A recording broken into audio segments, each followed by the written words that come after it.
श्रोताओं नमस्कार। आज हम जैविक कृषि प्रबंधन वर्मी कंपोस्टिंग की आवश्यकता और संपूर्ण विधि पर विस्तार से चर्चा करने जा रहे हैं।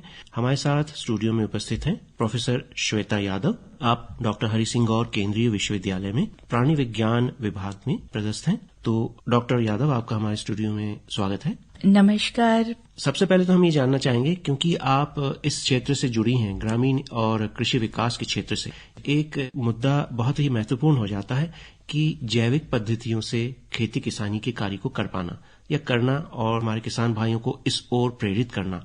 आप इसकी आवश्यकता क्या समझती हैं? यदि हम पिछले 60 दशकों में देखें तो हमारा जो कृषि का उत्पादन है वो बहुत बढ़ गया है। आप ये समझिए कि 1961 का एक आंकड़ा है कि जब हमारे पास जो अन्न का उत्पादन था वो केवल 6 करोड़ मैट्रिक टन था और आज हमारे पास 350 करोड़ मैट्रिक टन हमारा उत्पादन है। मतलब हमने ये कोशिश की स्वाधीनता के बाद कि अधिक से अधिक पैदावार भी हो, जनसंख्या की वृद्धि के साथ साथ इसकी वृद्धि के लिए निश्चय ही हमने बहुत अधिक रासायनिक खाद, फर्टिलाइजर जिसे हम कहते हैं, उसका उपयोग किया जी। तो इसके कारण मिट्टी की स्थिति जो है उसमें बहुत परिवर्तन आया है जी। तो आज क्या इसके कारण कुछ उत्पादन में परेशानी हो रही है? देखिए, जो हमारा उत्पादन बढ़ा है वो उसके मुख्य 3 कारण थे। एक तो जो है हमने रासायनिक खाद लगाए, हमने संकर प्रजाति के बीज लगाए और हम जो है पानी के लिए गैर प्राकृतिक जो स्रोत थे हमारे उनका उपयोग किया, अधिक से अधिक किया। और जितना हम इन तीनों चीजों को देते रहे, इनपुट जितना हम देते रहे, उतना हमारा उत्पादन जो है वो बढ़ गया। लेकिन इतना करने से लगातार जब हम रासायनिक खाद, कीटनाशक दवाएं और मैकेनिकल खेती जो है मशीनों के द्वारा खेती करने लगे तो मिट्टी की जो उर्वरक क्षमता थी वो बहुत घट गई। मिट्टी की जो सजीवता थी, उसमें जो हमारी फसल होती है वो मिट्टी के सजीव होने से होती है। इसमें बहुत सारे सूक्ष्म जीवाणु होते हैं जो पौधे के लिए जरूरी होते हैं, वो जो है वो खत्म होने लगे।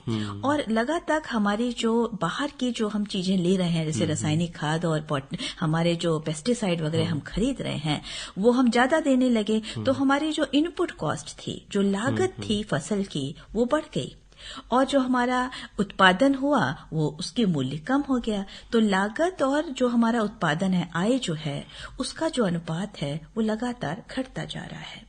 और ये पूरे विश्व में ये एक बहस सी पड़ी हुई है कि इसको कैसे बदला जाए। जी बिल्कुल। तो बहुत बड़ा ग्रुप वैज्ञानिकों का ये सोचता है कि जो हमारी परंपरागत खेती है जी, उसी में हम कुछ बदलाव करें, उसी में हम विज्ञान और प्रौद्योगिकी लाएं जिससे हमारी जो उपजाऊ शक्ति है मिट्टी की वो बनी रहे। तो क्या इसी में जैविक कृषि प्रबंधन सहायक हो सकता है? जी, आपका ये सवाल बिल्कुल ठीक है। उसके अलावा कोई विकल्प ही नहीं है। यदि हमारे पास जो रिसोर्सेज हैं, जो स्रोत हैं, जैविक तौर पर जो उपलब्ध हैं, हमें उन्हीं का इस्तेमाल करना होगा, विभिन्न तरीकों से करना होगा, जिससे हम अपनी जो फसल है उसकी लागत को कम करें। तो इस स्थिति को सुधारने के लिए जैविक कृषि प्रबंधन की बहुत आवश्यकता है। इसके साथ साथ केंचुआ खाद की बात है। वैसे तो किसान भाई तरह तरह से खाद का निर्माण करते रहते हैं। नाडेप विधि है, जो गोबर खाद है वो पकी हुई खाद तैयार करते हैं, और भी विधियां हैं। लेकिन एक कंपोस्टिंग की जो प्रक्रिया है, केंचुओं के माध्यम से, केंचुओं का सहयोग लेकर, कुछ इसके बारे में भी बताएं।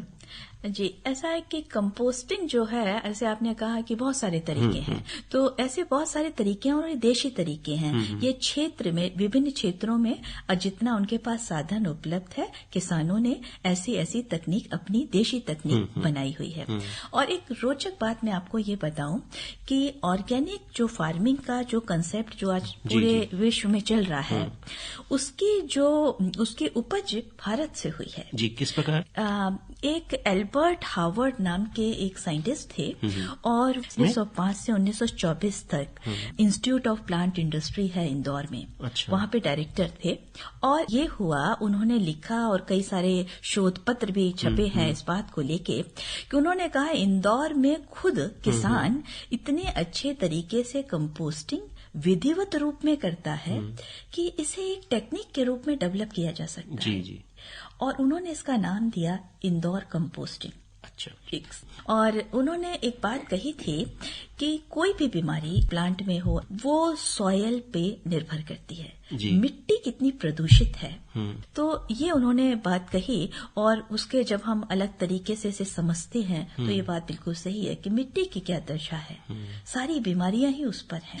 तो ये जो कंपोस्टिंग है उसमें इतने सारे विकल्प जो हैं, इनकी एक परेशानी ये है कि उसमें समय बहुत लगता है। जी हाँ, उसको पकने में सड़ने में बहुत अधिक समय लगता है। जैसे ये गोबर खाद बनाते हैं लेकिन उसको पककर तैयार होने में लगभग 10 महीने लग जाते हैं। जी।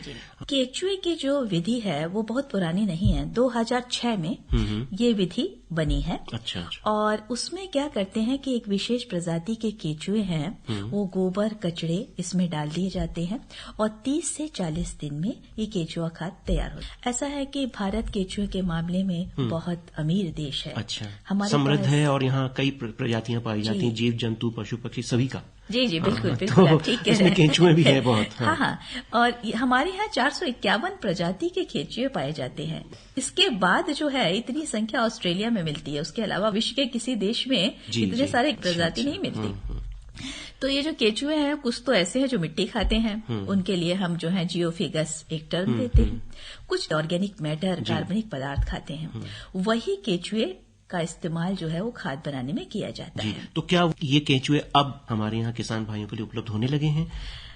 जी, आपने एक अच्छा सवाल जो है, किसान भी ये बहुत चिंतित रहते हैं। आर्टिफिशियली इसको हमने प्रजनन करा के देश में सब जगह ये मिलने लगे हैं। तो सबसे पहली बार कहाँ इस कार्य को लिया गया था? ये बेंगलोर में सबसे पहले इस कार्य को किया गया था। हालांकि उस प्रजाति को वो दूसरी प्रजाति थी केचुए की जिसका इस्तेमाल किया गया था, लेकिन जो तकनीक है वो इन्होंने बनाई थी कि ऐसे खाद बनाई जा सकती है। और फिर जो सबसे आसान तरीका है जिसको कि आज पूरे देश में जो है हम लोग इसको प्रमोट कर रहे हैं, वो जिसमें केवल गोबर कचड़े का बेड लगा लेते हैं और केचुए इसके किनारे रख देते हैं और 30-40 दिन में एक बहुत आसान से तरीके से खाद बन जाती है। इस टेक्नोलॉजी का जो खोज हुई थी ये जयपुर में हुई थी। अच्छा। तो उन्होंने भी एक दूसरी प्रजाति का केचुआ लिया था और वो पूरे देश में केचुआ काम करता है। सागर में मेरा ये अनुभव रहा कि वो केचुआ उतना अच्छा काम नहीं करता। जब एक दूसरी प्रजाति का केचुआ हम लेके आए, वो केचुआ सागर की जो जलवायु है उसके साथ अनुकूल रहा और काफी सफलता मिली। तो वो प्रजाति कौन सी है मैडम? वो यूड्रिलस यूड्रिलस नाम का केचुआ है। ये अफ्रीका का मूल प्रजाति है, लेकिन अब इंडिया में पाल लिया गया है। इसकी कोई दिक्कत नहीं मिलती है किसान भाइयों को। जी, तो ये केचुआ खाद तैयार करने की जो प्रक्रिया है इसे संक्षिप्त में हमारे किसान भाइयों के लिए बता दीजिए। हाँ जी, मैं बहुत संक्षिप्त में बताऊंगी। यदि 10 फीट का एक लंबा बेड है, 3 फीट चौड़ा है, 1.5 फीट इसकी ऊंचाई है, तो करीब 45 कुंटल गोबर कचरा आता है। ठीक है, उसमें उस 45 कुंटल में आप 5 या 10 किलो गोबर रख सकते हैं और उसके अलावा जो कृषि का अवशेष है वो उसमें मिश्रण तैयार कर लें। जो कठोर अवशेष रहते हैं पौधों के, क्या वो भी इसमें काम आ सकते हैं क्या? जी बिल्कुल काम आ सकते हैं और उसके छोटे छोटे टुकड़े यदि कर लें तो केचुए को आसानी हो जाती है।